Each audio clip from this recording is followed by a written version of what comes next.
Are the Eagles really as good as their 2-0 record forecasts? Kelce's back. Does that mean the Chiefs' offense is back on track? Are the Jets ready to crash land with their star quarterback on the shelf? Losing 40 to nothing. Is this the bounce back week for Danny Dimes and the Giants? Find out all that and more as we go over week 2 in the NFL season on Sunday Scaries with Bucks McGee.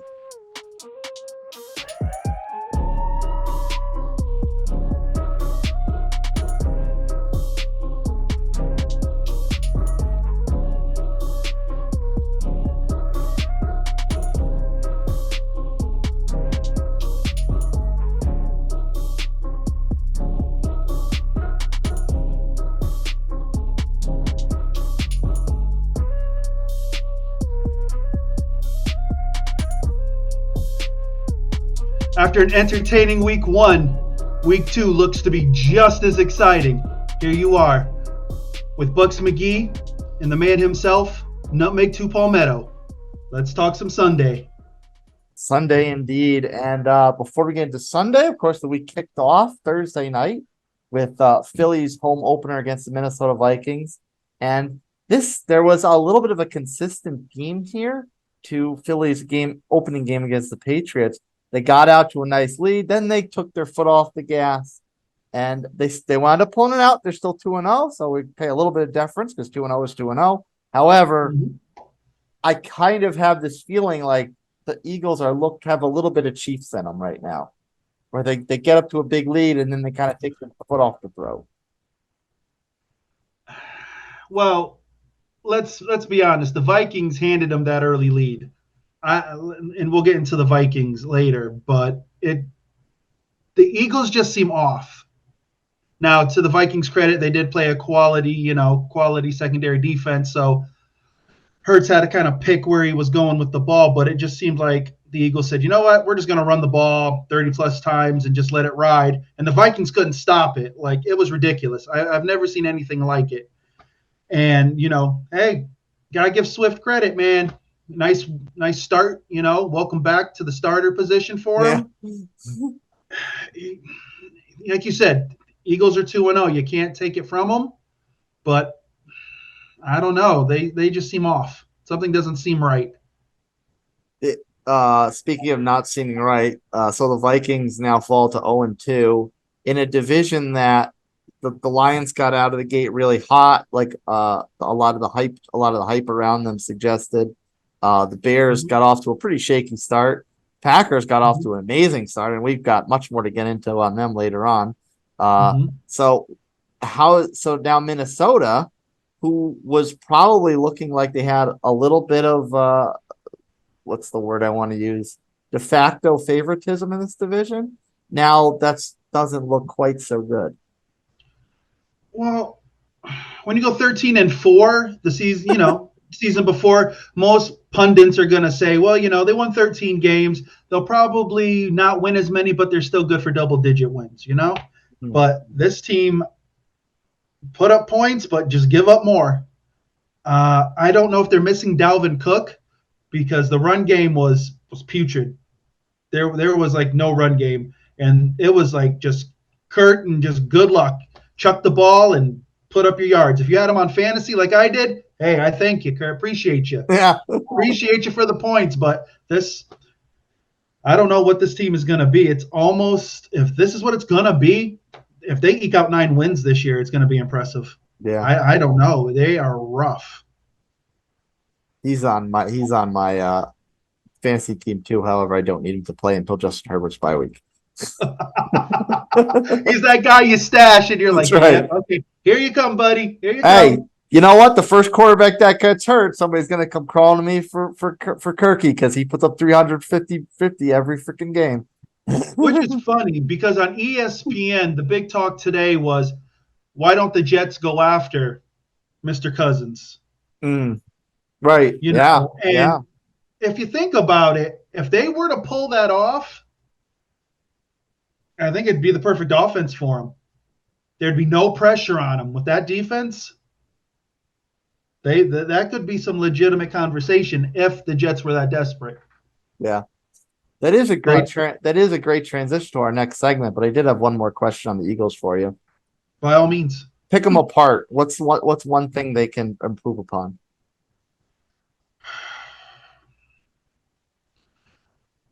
I, I it's the pass game. Like we haven't seen a vintage Hurts passing game yet this season. Mm-hmm. So that's what I need to see. If I can see that soon, then the Eagles are all right. Their offensive line was great last night. You got to give that offensive line credit. It was incredible. They basically just smacked the Vikings and just said, we're going to run it and you can't stop us. And they didn't. Now, there was the sideline seemed a little hairy with, Brown and Hurts going at it a little bit. Brown wants the ball. He was a big, trade acquisition for them last year. And, he wants to win. He feels he's a prime receiver, and there's no doubt he is. But this passing game needs to get on track rather quickly, because if they've become okay, we're going to grind it out, yeah, it'll work for you. But I don't know if their defense is that strong to keep them in games that long. Yeah. They've got to score points. Right now, they've got to score some points, and I think they got to start passing a bit better. But 2-0 is 2-0. Is Jalen Hurts maybe resting his laurels a bit on this big season he had last year, followed by the contract extension? Here's the thing: if you hear him talk, you wouldn't think that. He seems very grounded. He's like, I got my contract. I know what I have to do. I got to do what I have to do to take this team to the next level. I think maybe it's the play calling, because the offensive coordinator's gone.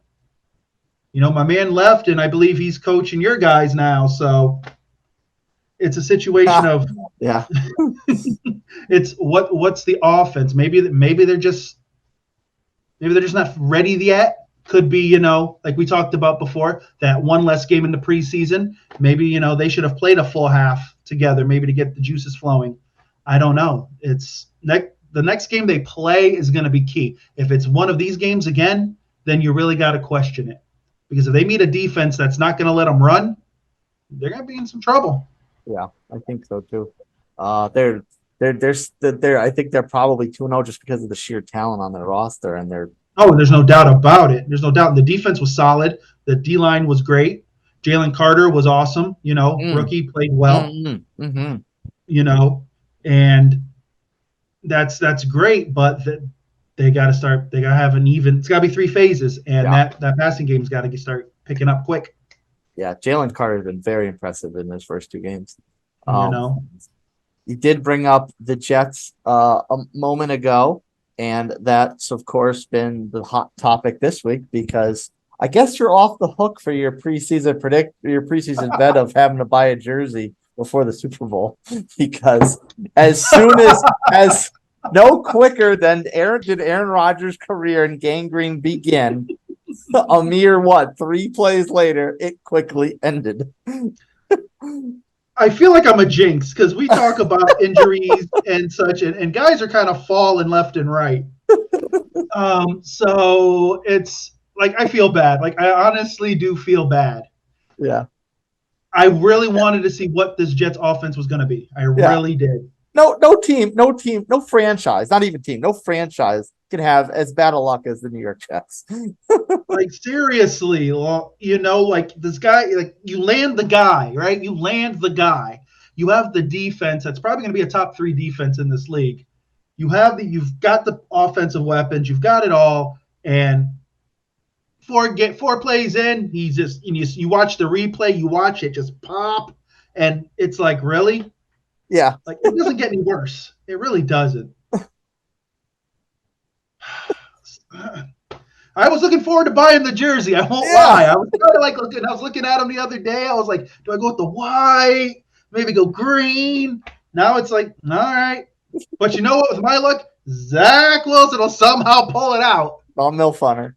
Yeah, exactly. You never know. But yeah, it's a shock to them. I think with their coaching staff, they're going to be competitive, but that defense is going to have to keep them in games for the whole season. Do you think that this is it for Aaron Rodgers? He's 38 or 39, right? 39. I mean, this was supposed to be kind of like one hoorah to get to the end. And who knows what would have happened after the season where they would have rode off into the sunset or tried to run it back for one more year. But even if he did that, that would probably have been it, just one more year after that. Now with this Achilles injury happening, have we seen the last of the former number 12? No. And I think it's pride with him. There's no way he goes out like this. Mm-hmm. And he had talked a few weeks ago about, feeling as great as he's ever been, and, he was like, maybe I could play to 40, 45. I could do what Tom did. I feel good. I'm in a good situation. I don't have to do too much. And now with this, I don't think he's the kind of guy who wants to go out this way. I think what happens is he works his way back. He'll give it another try because he's under contract for 2 years. He's going to come back, give it a go, and we'll see what happens. I would be shocked if he says, you know what, unless he just can't rehab it and it just doesn't go well, I'd be shocked if he doesn't come back.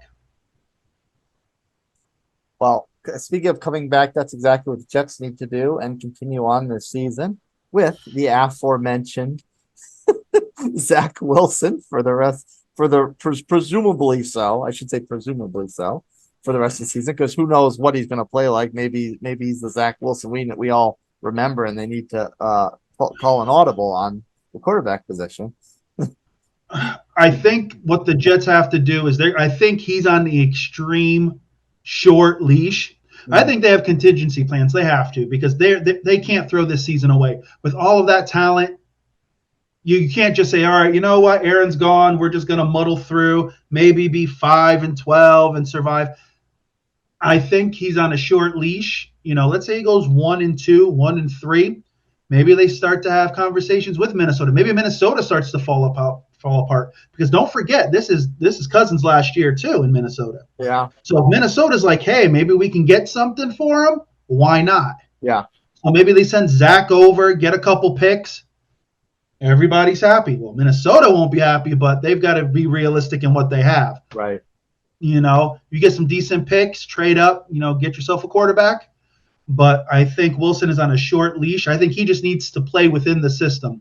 Don't try to be the hero and, do this and do that. Work with what you have. They've got to make it somewhat pass friendly, though, because you got Garrett Wilson out there, offensive player, rookie player of the year, and he's just going to be sitting out there going,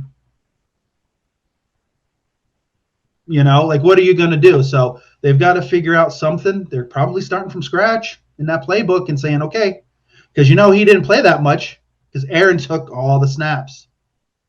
I'll tell you one thing. If Zach Wilson can put up even half decent numbers with Nathaniel Hackett, that is not going to look very good for Russell Wilson.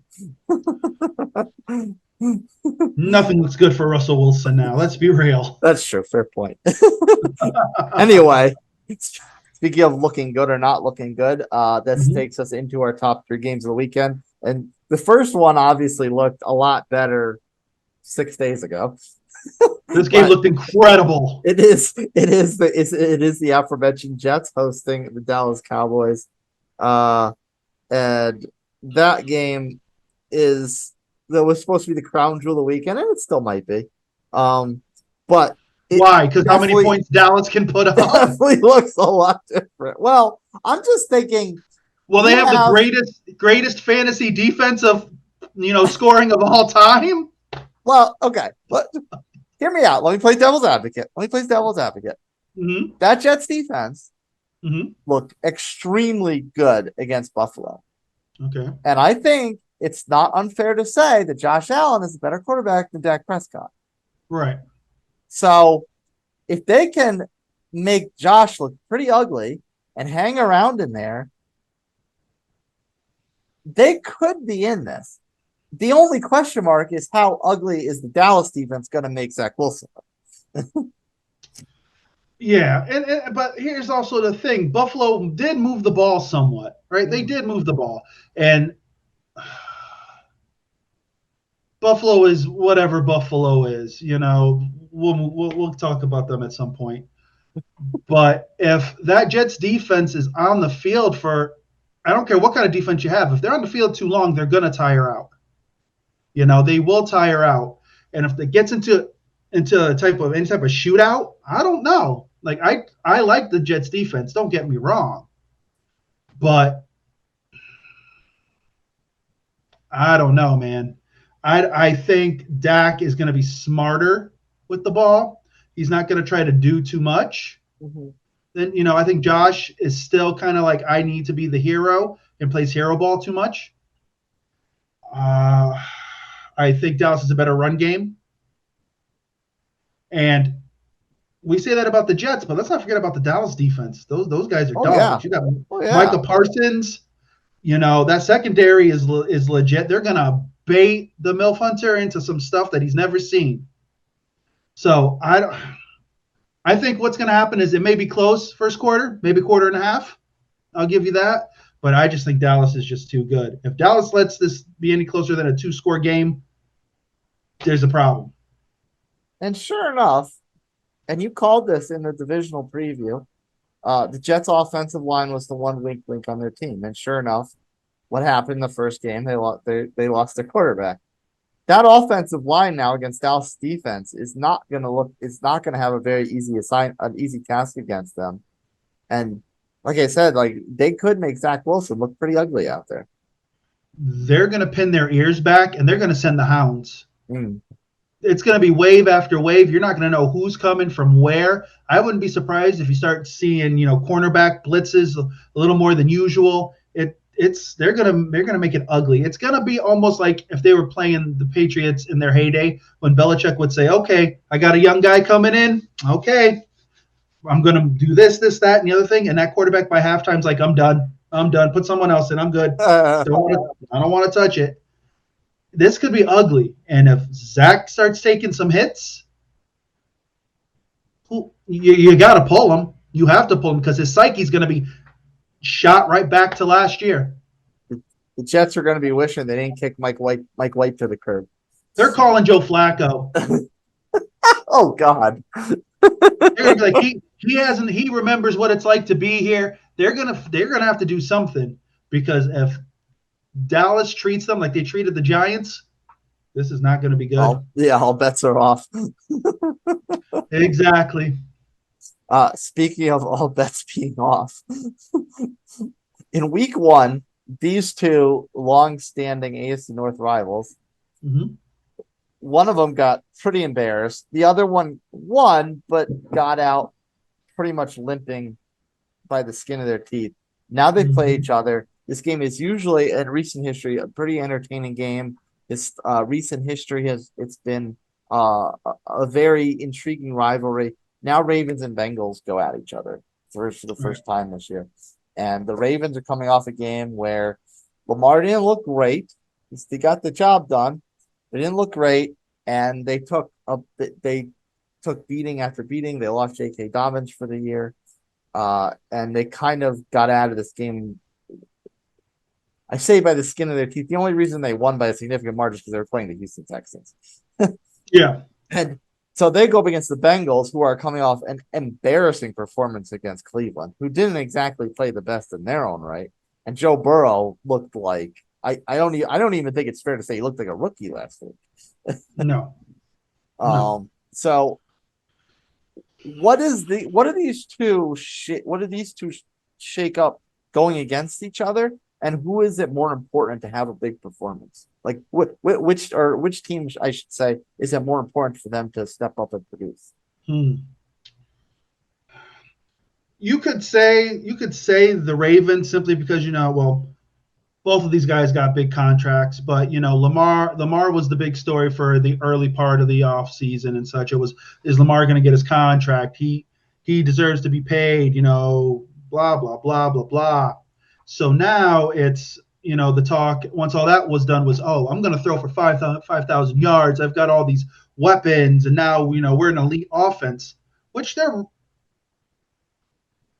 I didn't think they were. I think they were a solid offense. I don't think they were an elite offense.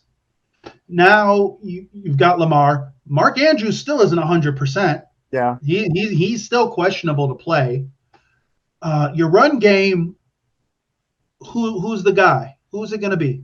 Is it going to be Gus the Bus and a bunch of I don't know what? Yeah, or Are they going to revert back and say, okay, let's play it safe? Lamar, you're going to run the ball 20 times, and you're going to throw for 125, 130, but you'll run for 140, and here we go. Mhm. I think though it's more important for the Bengals. I think they were almost kind of shocked in a way. I think the Bengals kind of have this feel of, everyone, assumes we're at least, 1A in the AFC. We're just, we just had a bad loss, and I think they were kind of brought down to earth a little bit. Yeah. And I think Burrow has to understand that when they pay you to be the man, you got to be the man. The man. And that's it. And you've got the weapons around you. There's no excuse. So I think the Bengals, they need to play smart, but I think the pressure is a little more on them. Do you think that their two performances last week and the dents in their armor are solely based off of how the quarterbacks performed, or do you think there's things deeper than that? See, it's rough because now, week 1, you almost take with a grain of salt because there's only 3 games in the preseason. It's changed so much, the preparation. So you almost give teams that are good and they lose, you almost say, okay, well, maybe they didn't get enough time together. They were rough. That's what they were saying about the Eagles in New England. Oh, we need to play more in the preseason. We were just a little rough. We were rusty. Still couldn't really throw the ball, but you were able to run the ball down the Vikings' throat. So, Yeah. So I don't know if it's a chink in the armor. I think if what ailed them last week comes up again, then I think you can say, okay, there's some issues here. Yeah. Speaking of issues, KC has a few. They coming off of their opening night loss to the Lions, unfathomable for a defending champ to lose on opening night. Catch the ball, what? Hopefully, Kadarius Toney cannot do any of that this time and actually catch something. Yeah, whatever. So overrated, man. He's okay, he's got speed or whatever, but come on, they were making it sound like he was going to be the second coming in Kansas City. He had a great Super Bowl. I'll give him credit. Not going to knock him, but he may end up being one of those guys who goes down in NFL lore as had a great Super Bowl game but did nothing else in his career. So, but KC, they get the man back. Yeah. They get the man, Travis Kelce. So now we're going to find out if this offense is going to all of a sudden, everyone's going to wake up and back into form. 3 guys with 100-yard games, and they're going to be this potent offense, or if they have a case of the dropsies, and then it's like, okay, well, you can't just plug and play like you thought you could. Now you got some problems. Do you think for these all these also ran receivers to produce with Patrick, do you think they need Kelce drawing coverage away from them? Or is it a situation where these receivers really are what they are? No, I think they do. I think because of how good Kelce is and from the attention that he draws, it allows these guys no pressure. They're like, okay, they're going to concentrate on Trav. I'm just going to do my thing and catch the ball. So it's a lot. I think for them mentally, it's a lot easier because they don't have to be the guy. I don't know if Kadarius Toney can be the guy. Sky Moore, is he going to be the guy? Yeah. I just don't know if they have that in them. It's great that you want to plug and play guys in here and you think just because you have Mahomes that it's going to work. It's not always the case. Yeah. And if they struggle against the Jags or it's closer and they just limp through and win, there's still questions. They need to have a dominant performance soon for people to say, all right, the Chiefs are back. Ask your man back there on the wall how many years it was he was struggling to get numbers with some also ran receivers in New England. Not long. Come on now. Deion Branch was great. No. After Deion Branch, all those middling years. Oh, you mean Joey Galloway, who barely ever saw the field, Ocho, and those guys. Well, no, exactly, and that's the thing. But at that point, I don't know. It feels like it's the same when it comes to New England, but I don't know. I don't know. I think the guys that they had in New England, I think they might have been also rans, but I think they were better also rans. Mm. Danny Amendola. Yeah. Let's be real. He wasn't gonna be a starter on many rosters. Probably a number 3 somewhere for the most part of his career. But when he played there, he knew what he had to do, and he did it. Now, is it just a thing with these guys that they just don't? Maybe they don't practice hard enough. Maybe they just don't have it. I don't know, and I'm not here to say either way. I'm not there.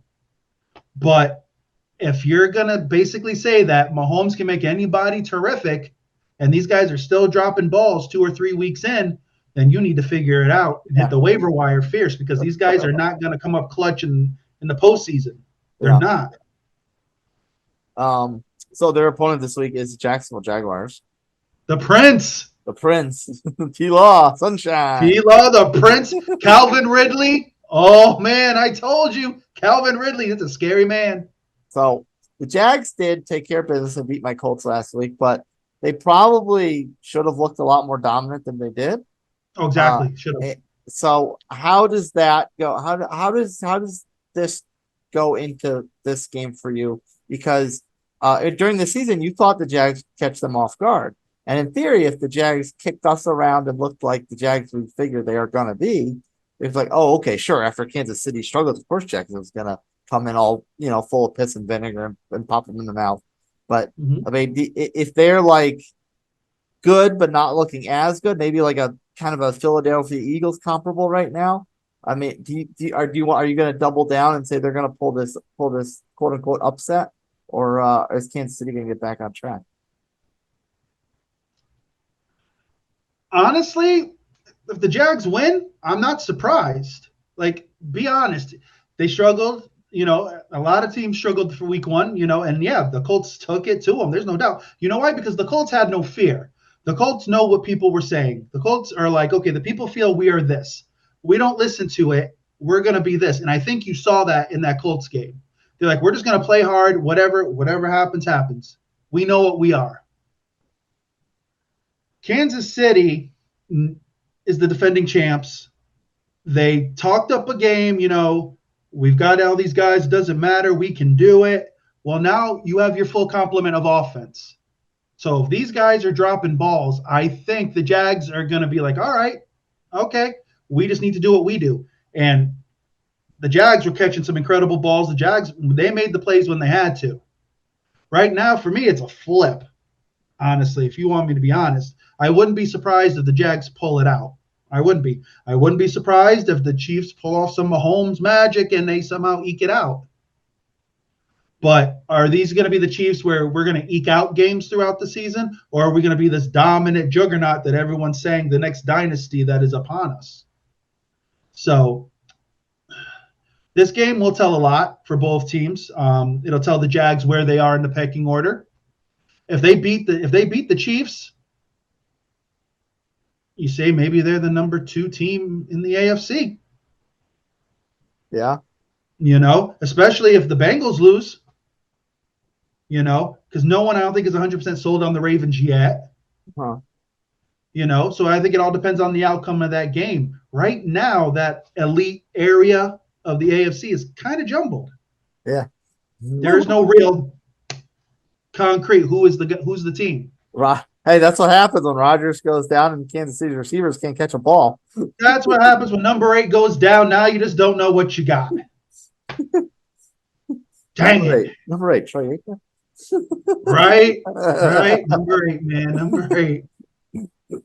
Why?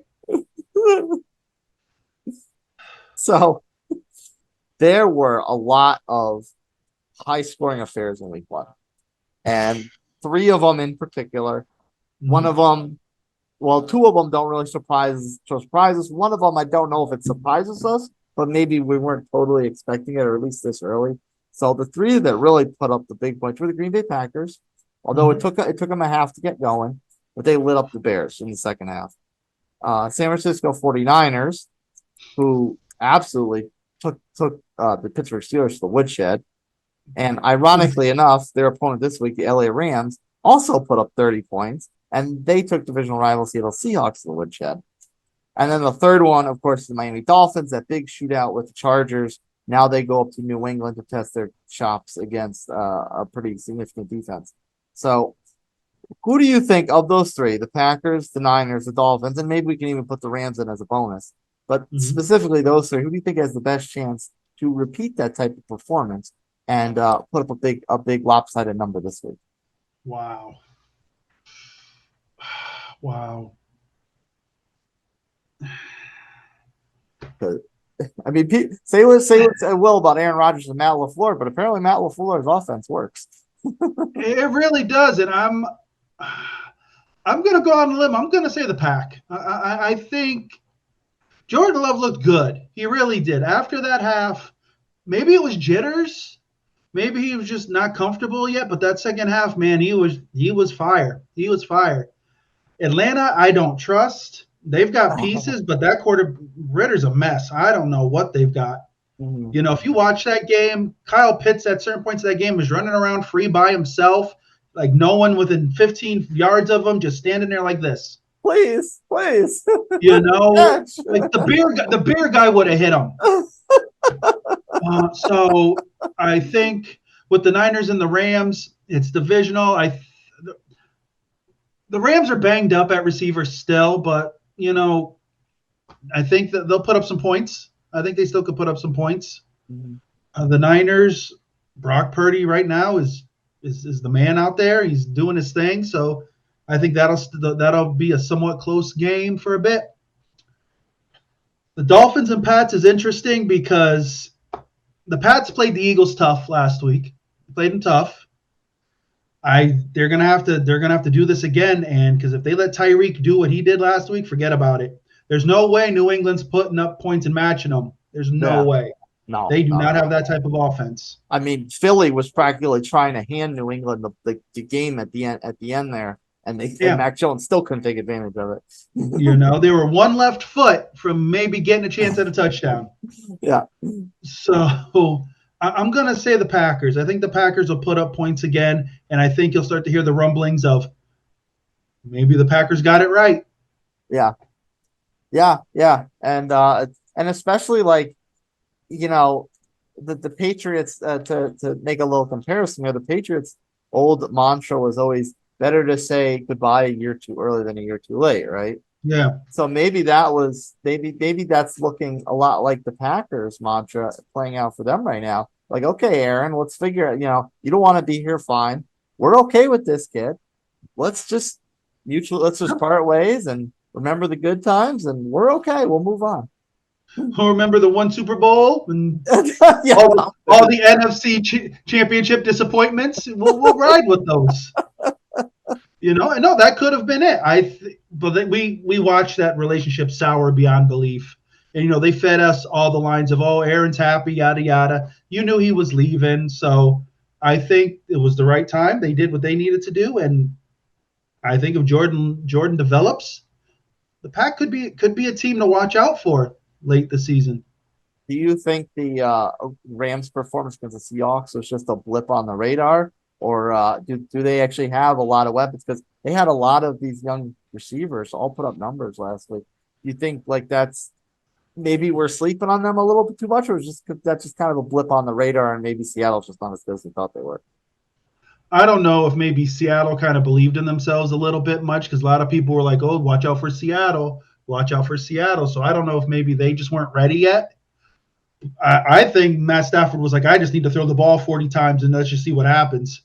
Like he forced Allen Robinson to look decent. Oh Like yeah, like that's your other favorite. That's yeah, that's your Allen other Robinson. That's another winner over there. favorite. Like and then they had the rookie receivers who played well. Now they've one of them, I believe, I forget which one is hurt. They've got some injuries on that in the wide receiver room there. But I think the Rams are like, you know what, this is what we got. We're going to run our offense regardless of Cup not being there and anybody else. We're not going to change it or dummy it down. Let's just go with what we got. Yeah. And you know, if teams are going to sleep on them, they probably will surprise themselves. Stafford still got something in the tank, Mm. you know, but if he gets, knocked around a bit, that arm may just fall off. Yeah, that's right. So but yeah, I think Seattle kind of needs to sit back and say, okay, let's get back to what got us where we got last year. Gino needs to calm down a bit and we'll see what happens. Because if he ends up losing a couple games here going down the beginning of the season, people are going to start to question him. Was he just a fluke? Yeah. You know, it's not a fluke. It's something you shouldn't question. That is your week 2 bets from Donnie Dolla signs. So we're going to kick it over to him. Donnie, tell us what you got this week. And maybe you might even tell us a little bit about what he thinks of his beloved New York Football Jets. We're going to make it rain this year.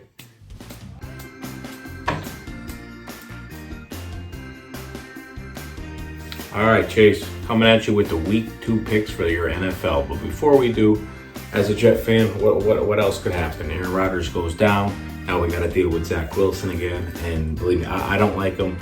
I think he stinks. I don't know why there's Jet fans out there that believe this guy's any good. Week 2 in, I think he's mentally checked out. He's going to overthink every throw, I think. And I just don't think he's the guy. So hopefully we get somebody in there because we cannot waste this talent on this team and that defense. But let's get to the picks. So for this week, we're going to go with the Lions, -4.5 at home. I feel the Lions are taking a step ahead. I know they beat the Chiefs. The defense is good. That offense is good with Goff and Gibbs and St. Brown. So, I mean, I think that this line is pretty low for them being at home. So I'm going to take the Lions here at 4.5. We're going to go with the Bills 8.5 over the Raiders. You lose to Zach Wilson now again. You got to be pissed off because the Bills, I mean, their defense is good, but outside of Diggs, I mean, the running backs in Cook he's okay. But yeah, after that loss to the Jets, I think the Bills come out at their home and they roll the Raiders. And then as a Jet fan, 9.5 for Dallas is way too much, I think, with our defense. I do not trust Dak Prescott at all. I think we're going to go with the New York Jets to take the 9.5. I don't think we're going to win. It'd be nice if we do, but I'll take those points in my pocket. With that defense, Zach Wilson, he can. I think we get 14, 17 points. We're going to be okay. He just got to limit his mistakes. So I'll take that in my back pocket, that 9.5. And then for our prop, I'm going to take Waddle. They don't have a lineup that for the yet, but anything with Waddle in it for any time touchdown, I'm taking it. Belichick likes to take out the best player, which is obviously Tyreek Hill. So I'm going to take Waddle for an anytime touchdown. So we have Lions -4.5. We have the Bills at -8.5 over the Raiders. And we're going to take the New York Jets at +9.5. All right, Chase, back to you. Hopefully everybody makes some money. Let's go. Thanks, Donnie, for your picks for week 2. And I'm kind of digging that Lions one. And that's an interesting game because that was that big shootout last year to open the season. So there's definitely, I feel like there's definitely a bit of a revenge factor going on because that was where Geno kind of came out of the gate super hot and put everyone on notice right away. So I'm kind of intrigued by the Lions winning that by a lesser significant margin and kind of getting a little revenge. Yeah, I think the Lions will want this game. I think they want to come out and prove that week 1 wasn't a fluke. Yeah. They want to come out and lay their claim in the NFC. So I think that game is going to be entertaining for sure. Which picks were you intrigued by? Lions one was nice. The Jets one, it's just like tears. I don't know. I get it though. I'm hoping for a shocker. But at the end of the day, you're just, Donnie's here to make me some money. So I think the Lions is the way to go. Yeah. I got to go with it. And there were a lot of teams last week that fell kind of maybe a little unexpectedly. They're in need of a bounce back. Yes. And one of which was one of Donnie's teams to cover a larger spread at 8.5, Buffalo Bills. Mm-hmm. And they get this game at home against the Las Vegas Raiders. So and there are three other teams we isolated as needing a bounce back victory. The Chargers, of course, were on the soft end of that shootout against Miami. The Giants, as everyone knows, got embarrassed and shut out on national TV on Sunday night.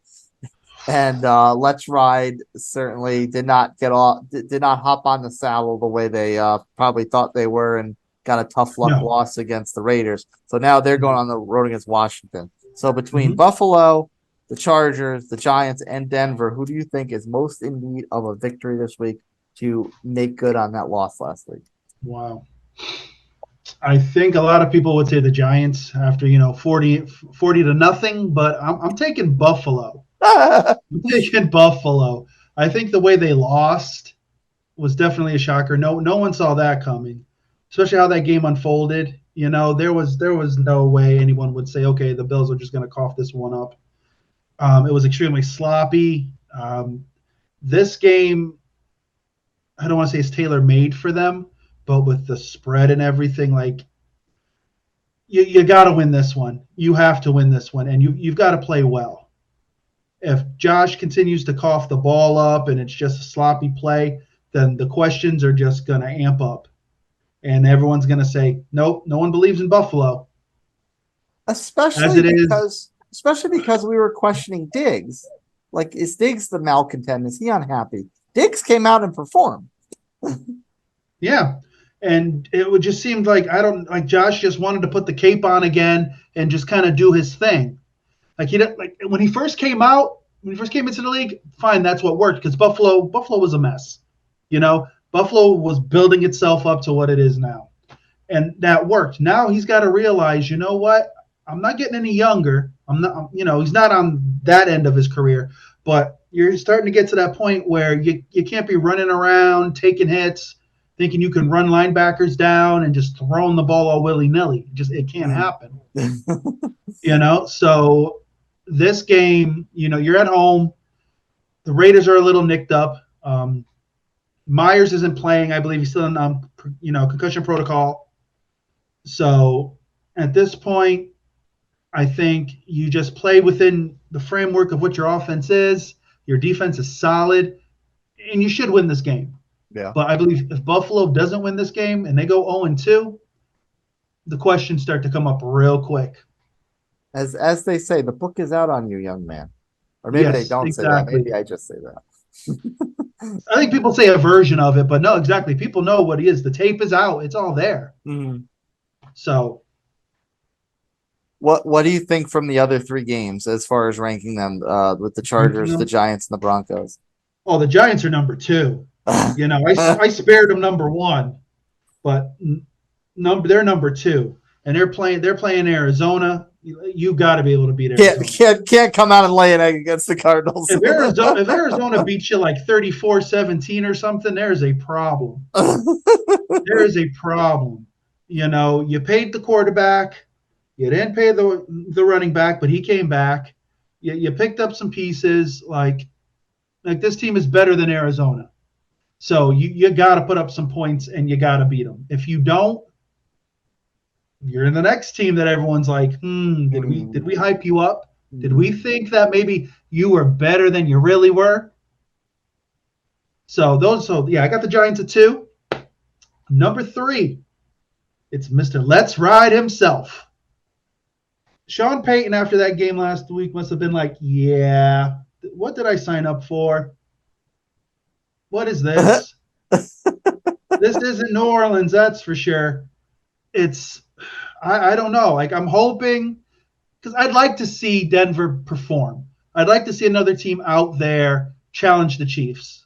Mm-hmm. They've got the pieces. Like, it's just, what is the problem, Russ? What is it?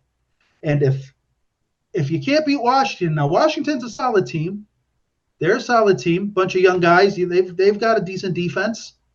But if you can't beat Washington, again, there's a problem. Yeah.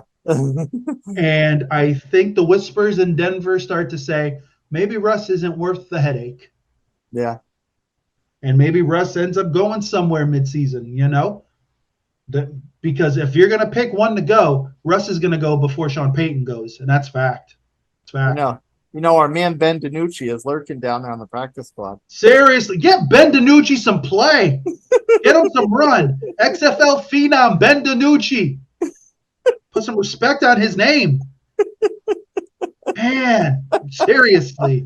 Respect on the Danucci. The Danucci. The Danucci. If you guys don't know him, look him up. Ben Danucci. If you don't know, now you know. Now you know. You heard it here, folks. On Sunday Scaries, we're all about the Danucci. Ben, if you see this, we could use some swag. Very much. I'll take a towel. I'm cool with that. Yeah. I'm not an expensive man.